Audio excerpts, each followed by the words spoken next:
नमस्कार मंडळी. तर जानूने फोडलं सर्वांसमोर चक्क आता जयंत कानेटकरचं थोबाड आणि दुसरीकडे मात्र जयंत कानेटकरला पोलीस करणार आता अटक. तर नक्की काय घडतं त्याला संपूर्ण अपडेट जाणून घेऊया. तर मित्रांनो, तुम्ही पाहिलंच असेल की जयंत कानेटकरच्या हाती जानूचा पेनड्राईव्ह लागलेला असतो आणि जयंतला हे देखील माहीत असतं की जानूला तिचा भूतकाळ आठवतो. पण त्याच गोष्टीमुळे मात्र जयंतने सगळ्यात जबरदस्त ट्रॅप आखलेला असतो दळवींच्या कुटुंबाच्या विरोध.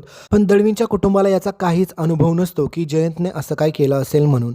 म्हणजेच तुम्हाला माहीतच असेल की आपल्या लक्ष्मी आणि श्रीनिवास आणि सोबतच वरद ह्यांचा जो काही प्रोजेक्ट असतो सायकलचा, त्यामध्ये सगळ्यात जास्त पैसा इन्व्हेस्ट केलेला असतो जयंत कानेटकरने. पण याच्याबाबत कोणाला काहीच खबर नसते आणि त्याने कॉन्ट्रॅक्ट पण असं बनवून घेतलेलं असतं की त्या कॉन्ट्रॅक्टमध्ये खूप साऱ्या गोष्टी लिहिलेल्या असतात. त्याच्यामुळे मात्र आता जयंत कानेटकर तीच गोष्ट आता पुढे ऑपोजिटला यांच्या विरुद्ध उभी करणार आहे.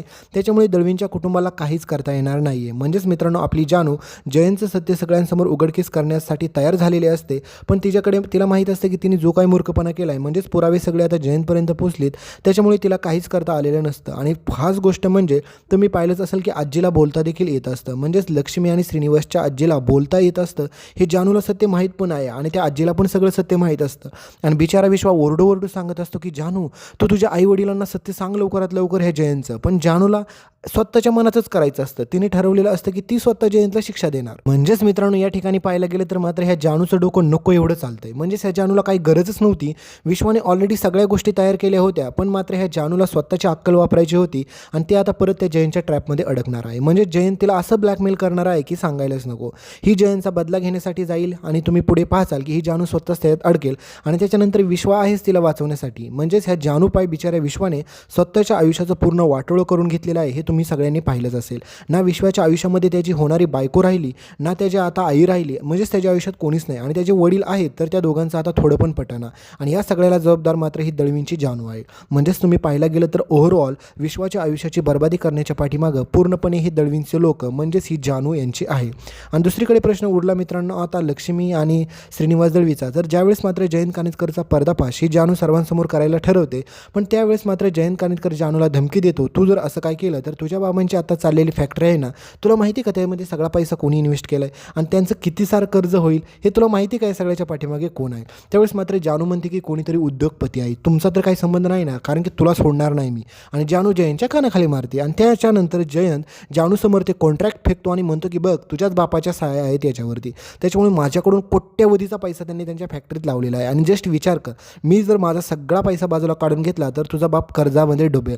आणि ह्याच गोष्टीमुळे मित्रांनो पुढे तुम्ही पाहाल की जानूचा मूर्खपणा तिलाच नडतो आणि परत जयंत त्या ठिकाणी जिंकतो आणि जानू परत काहीच करू शकत नाही जयंतच्या विरोधात. हे तुम्ही पुढे पाहालच. आणि दुसरीकडे पाहिलं असेल ही निलांबरीचा महानालायकपणा, कारण की ही निलांबरी वाटेल तसं वागते, वाटेल तसं करते आणि ती सगळ्यांसमोर ओपन कबूल पण करते की तिनेच ह्या सगळ्या गोष्टी केल्यात. आणि त्यावेळेस मात्र भावना सिद्धू काहीच करू शकत नसतात. आणि दुसरीकडे म्हणजे खास गोष्ट, एकच महामूर्ख माणूस त्यांच्या घरात असतो, तो म्हणजे अधिराज. कारण की मित्रांनो, अधिराज सुरुवातीला एवढा चांगला वाटलं की ती निलांबरीच फक्त मूर्ख आहे. पण हा अधिराज तिच्यापेक्षा मूर्ख आहे.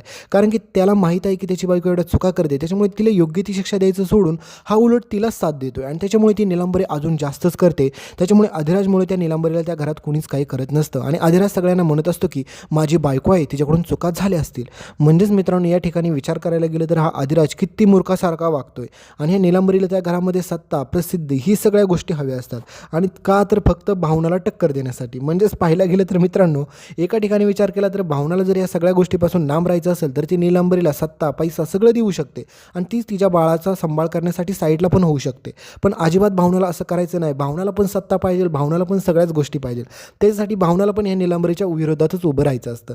आणि निलांबरी तर बसलेलीच आहे की भावना आणि सिद्धूचा बळी घेण्यासाठी. आणि परत काय झालं की बिचारा सिद्धू ह्या निलांबरीच्या विरोधात काही ना काही कुठाने करणार आणि त्याच्यानंतर ही निलांबरी भावनाच्या बाळाला धोका पोहोचवणार. म्हणजे ह्या गोष्टी इकडे चालूच आहेत. आणि त्याहीपेक्षा भयंकर गोष्टी म्हणजे ह्या दळवींच्या घरात चालू आहेत. कारण की दळवींच्या घरामध्ये काही चांगलं घडलं की याच्या पाठीमागे त्यांच्या एका ना एका मुलीचं काही ना काही कनेक्शन असतंय. आणि त्याच्यामुळे मित्रांनो सगळ्यात भयंकर गोष्टी कशा घडतात तुम्ही पाहिलंच. कारण की आता लक्ष्मी आणि श्रीनिवासनी जे काही त्यांच्या फॅक्टरीचं उद्घाटन केलं आणि त्या उद्घाटनाच्या नंतर सगळ्यात भयंकर गोष्ट आता पुढे अशी घडेल की त्यांना वाटेल की त्यांच्या आयुष्यामध्ये आनंद येईल. पण नाही मित्रांनो, आता ज्यावेळेस त्यांचा पुढे सत्कार होईल त्या ठिकाणी विश्वाचा बाबा सगळ्यांसमोर त्यांचा अपमान करताना तुम्हाला पाहायला भेटेल. म्हणजेच मित्रांनो, त्याही ठिकाणी सगळ्यात पाठीमागे उभं यांच्या कोण असतं, कारण की त्यांच्याच घरातील मुलगा म्हणजे संतोष दळवी. कारण की संतोषने आधीच सांगितलेलं असतं की यांनी माझ्या मुलाचं क्रेडिट खाल्लं. तर मित्रांनो मित्रांनो आता पाहायला गेलं तर या ठिकाणी आता लक्ष्मी आणि श्रीनिवासची काही चूक तर नव्हती, पण मात्र त्यांच्या मुलावरती त्यांनी केलेले संस्कार त्यांना नडले आणि त्या ठिकाणी सर्वांसमोर आता विश्वाजी बाबा त्यांचा अपमान करायचं ठरवतात. म्हणजेच तुम्ही पहा पुढे काय काय गोष्टी घडतात. आणि मित्रांनो आता पुढे जानू सगळं काही सत्य जयंतबाबतचं उघड करण्यासाठी लक्ष्मी श्रीनिवासपाशी येणार आणि त्याच्यानंतर मात्र लक्ष्मी आणि श्रीनिवासने ह्या जयंतच्या कंपनीकडून एवढं पैसे घेतलेले असतात त्याच्यामुळे त्यांना त्या जयंत विरुद्ध काहीच करता येणार नाही आहे. आणि बिचारा विश्वा फक्त पुरावे गोळा करून ह्या जानूसाठी वाटेल त्या गोष्टी करून स्वतःच्या पायावरती दगड मारला ना. त्याचं वडिलांसोबत नीट कनेक्शन बनलंय ना. आता त्याची आई ह्या जगात राहिलेली आहे. म्हणजेच पूर्णपणे विचार करायला गेलं तर सगळ्या गोष्टीला जबाबदार मात्र ही दळवींची लोकच आहेत. आणि दुसरीकडे आता सिद्धू आणि या भावनाच्या आयुष्यामध्ये तर काय चाललं हे तुम्ही पाहतच असताल. आणि मित्रांनो एक गोष्ट तर मला कळली, कारण की ही निलांबरी करते ना, ह्या गोष्टी खूप खूप खूप अति झाल्यात. त्याच्यामुळे तिला एकतर त्या घराच्या बाहेर पण कोणी काढत नाही आणि जर तिला घराच्या बाहेर नाही काढलं तर आता एक गोष्ट भावनासाठी चांगली तीच आहे, जर तिला तिचं बाळ व्यवस्थित जर नीट त्याचा सांभाळ करायचा असेल तर तिने ह्या निलांबरीपासून लांब राहणंच गरजेचं आहे. कारण की ही निलांबरी कोणत्या पण थराला जाते पण तुम्ही तिला शिक्षाच करत नाही आहे, त्याच्यामुळे ती अजूनच जास्त गोष्टी करायला बघते. त्याच्यामुळे मित्रांनो पाहायला गेलं तर ओव्हरऑल ठिकाणी ह्या दळवींच्या लोकांमुळे आपल्या सिद्धूच्या आयुष्यात पण धोकाच आहे आणि दुसरीकडे आपल्या विश्वाच्या आयुष्यात पण धोकाच आहे. त्याच्यामुळे पुढे ह्या जयंत कानिटकरचं भलेही जानू सर्वांसमोर पर्दाफाश करते, त्याला मारते, त्याला अटक करण्यापर्यंत पोहोचते, पण ती काहीच पुढं असं करू शकणार नाही आहे. कारण की बिचाऱ्या विश्वाच्या मेहनतीवरती जानू पुढे पाणी 100% ओतताना तुम्हाला पाहायला भेटेल. आणि हा जयंत कानिटकर आत्ता त्याने एवढा भयंकर प्लॅनिंग खेळला आहे की या पाठीमागे ह्या दळवींच्या लोकांना काहीच समजलेलं नसतं. म्हणजेच आता जयंतने स्वतः ते कॉन्ट्रॅक्ट अशा प्रकारे साईन करून घेतलेलं असतं की दळवींची लोकं परत त्या ट्रॅपमध्ये अडकलेले असतात. आणि ज्यावेळेस मात्र भावनाला आता तिच्या कुटुंबासाठी गरज लागणार तर ती सिद्धूला घेऊन येणार. पण भावनाला एक गोष्ट अजूनपर्यंत समजली नाही की तिचा भाऊ संतोष आपल्या सिद्धूचा एवढा अपमान करतो, पण त्या ठिकाणी भावनाने कधीच स्टँड घेतला नाही. म्हणजे या ठिकाणी पाहायला गेलं तर सिद्धूचा पूर्णपणे दळवी कुटुंब वापर करून घेते असं बोलायला पण काहीच हरकत नाही आहे. तर मित्रांनो खूप साऱ्या गोष्टी मी बोललो, काही गोष्टी खऱ्या बोललो, त्याच्यामुळे मात्र काही लोकांना राग पण येईल. त्यांना वाटेल की अरे हा असा कसा बोलतोय. मन मित्रांनो खरं बोललं की सगळ्यांना रागच येतो आणि ह्या सगळ्या गोष्टी तुम्ही पुढे पाहाचालच, कारण की मी डेली अपडेट देतो त्याच्यामुळे मला सगळ्या गोष्टी पुढच्या माहीत आहेत.